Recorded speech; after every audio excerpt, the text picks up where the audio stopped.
നല്ല രുചികരമായ എല്ലുകറി ഉണ്ടാക്കുന്നതിന് 1 കിലോ പോത്തിൻ്റെ മുഴനെഞ്ചിൻ്റെ എല്ലും കുറച്ച് നെയ്ക്കഷ്ണങ്ങളുമാണ് ഞാനിവിടെ എടുത്തിരിക്കുന്നത്. അത് നന്നായി 2-3 പ്രാവശ്യം കഴുകി ചോരയെല്ലാം കളഞ്ഞെടുക്കണം. ഞാനിവിടെ കഴുകി എടുത്തിട്ടുണ്ട്. അതിനുശേഷം കുക്കറിൽ 2 ടീസ്പൂൺ മീറ്റ് മസാല, എരിവ് കുറച്ച് മതിയായതിനാൽ ഞാനിവിടെ 1/2 സ്പൂൺ മുളക് പൊടി എടുക്കുന്നുള്ളൂ, 3 ടീസ്പൂൺ മല്ലിപ്പൊടി, 1 ടീസ്പൂൺ ഗരം മസാല, ആവശ്യത്തിന് ഉപ്പ്, മഞ്ഞൾപ്പൊടി എന്നിവ ചേർക്കുക. ഞാനിവിടെ വെളുത്തുള്ളി, ഇഞ്ചി അരിഞ്ഞു വെച്ചിട്ടുണ്ട്.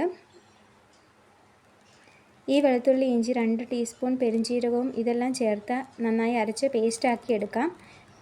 എന്നിട്ട് ഇതിലേക്ക് ഒഴിച്ചു കൊടുക്കാം. ഇതിലേക്ക് ഞാൻ കുറച്ചുകൂടി വെള്ളം കൂടി ഒഴിച്ചു കൊടുക്കുന്നുണ്ട്, ഒരുപാട് വേണ്ട. ഇനി ഇതിലേക്ക് നമ്മൾ നേരത്തെ കഴുകി വെച്ച എല്ലുകൂടി ഇട്ട് നന്നായി കൈ കൊണ്ട് മിക്സ് ചെയ്തെടുക്കാം. അതിനുശേഷം കുക്കർ അടച്ച് വേവിക്കാൻ വെക്കാം. 2-3 വിസിൽ വരുന്നത് വരെ ആരും റെസ്റ്റ് എടുക്കണ്ട, നമുക്ക് വേറെയും പണിയുണ്ട്. ഒരു 3 സവോള അരിഞ്ഞെടുത്തിട്ടുണ്ട്. ഒരു പാൻ അടുപ്പിൽ വെച്ച് എണ്ണ ഒഴിച്ച് അത് ചൂടാകുമ്പോൾ അരിഞ്ഞ സവോള അതിലേക്കിട്ട് വഴറ്റിയെടുക്കാം.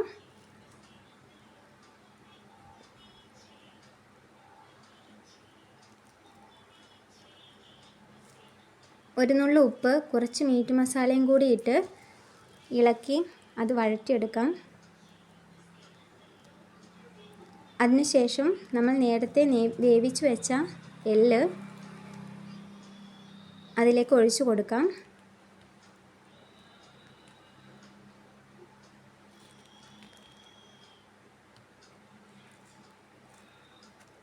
അതിലേക്ക് ഒരു ശകലം കരിയാപ്പിലയും മല്ലിയിലയും ഇട്ട് മൂടി വെച്ച് ഒന്ന് തിളപ്പിച്ചെടുത്താൽ നമ്മുടെ വായിൽ കപ്പലൂറുന്ന എല്ലുകറി ഇവിടെ റെഡിയായി.